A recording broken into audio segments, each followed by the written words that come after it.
type of way. But tonight we're going to explore what it means to shift the atmosphere by shifting our attitude in whatever environment that we find ourselves in. Is that all right? But before I do, a few things about the book of John that sets the context in which this passage is written. The book of John is a very interesting book. The book of John does not refer to the acts of Jesus as miracles as such, like, say, Matthew, Mark, the Synoptic Gospels do. But rather, the book of John uses this interesting word, semeion, say semeion, which translated into English is the word sign. And so every act of Jesus in the book of John is a sign, a semeion.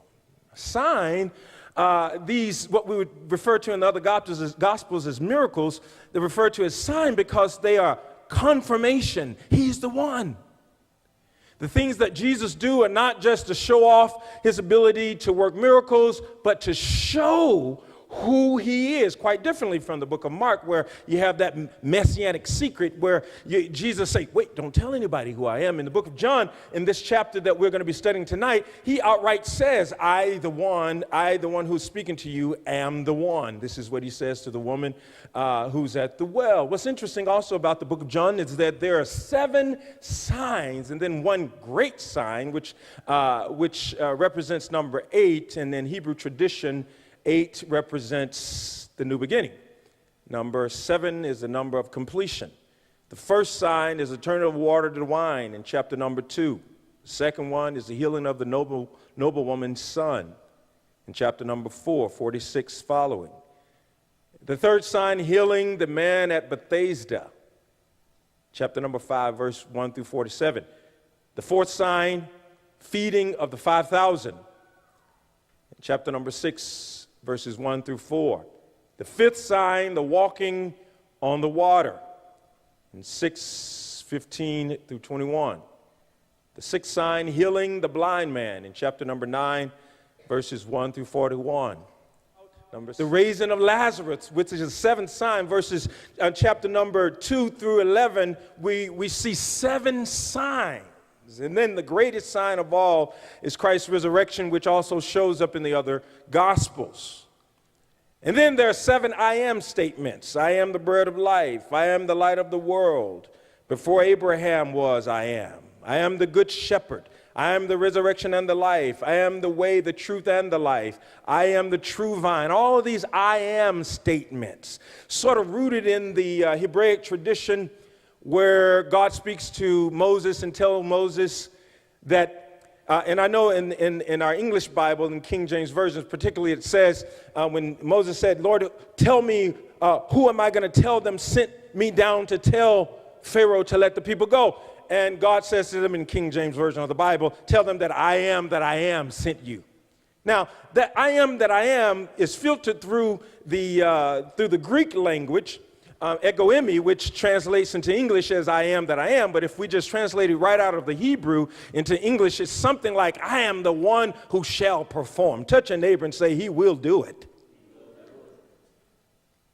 So what God is saying out of the Hebrew into the English is that I am the one who can do it. No matter what, I can do it. And here in John, he reveals that I am the one who is the bread of life. I can give you food from on high. I am the light of the world, and all of these themes throughout the book of John, the light, the bread. And tonight, we see the early part of John, there is a theme that emerges, a water motif, if you will. I have a musical background. There are themes that seem to be broad throughout the book, and then there are these motifs throughout, almost like theme and variations going on there. And there is this motif that we're going to focus on tonight that talks about the water. Very interesting.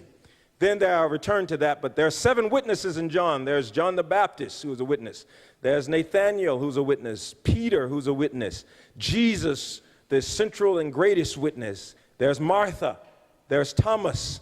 And then there's John, the evangelist. And one interesting thing that happens in the book of John, chapter number 4, is there's a foil. For those of you who are aware of the English language, English literature, you have foils, right? But if you look at chapter number 3, Jesus has an encounter with a religious man.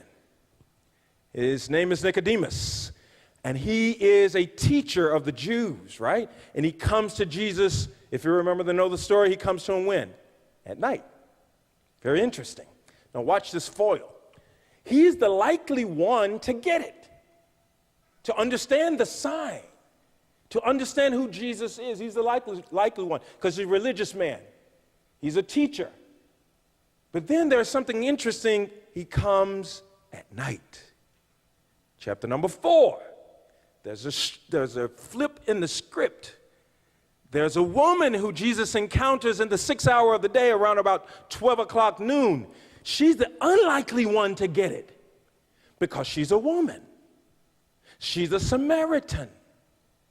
And she, interestingly enough, she comes to Jesus in the middle of the day. So the one who's likely to get it come to Jesus when? At night. The one who's unlikely to get it come to Jesus in the middle of the day. And Jesus walks up to this woman while his disciples are gone to buy food, and he says to the woman, give me something to drink. Now, you know, in the Hebrew tradition, this is not likely for a man, number one, to come to a woman in the broad day and just start talking to her unless it's, you know, one of those Jacob and Rachel kind of situations where he's at the well for a mate, right? Because well's a place that's mate meeting ground. But usually when women go to the well, they don't go alone. There's usually a group of them. You find a woman by herself at the well, something strange about that picture in first century. Particularly, this woman is a Samaritan. And now Jesus comes, who's a Jewish man, and he talks to her by himself. And he says, give me something to drink. And I can imagine the woman just go, you don't supposed to be talking to me? Can I give y'all a hood translation of the text? You don't supposed to be talking to me? I mean, first of all, you're a man and I'm a woman. And then the second thing is you a Jew. Y'all don't supposed to be talking to us? So the unlikely situation occurs here. And then when the woman said, how is it that you've been a Jew, asked drink of me, a woman of Samaria? For the Jews have no dealings with the Samaritan.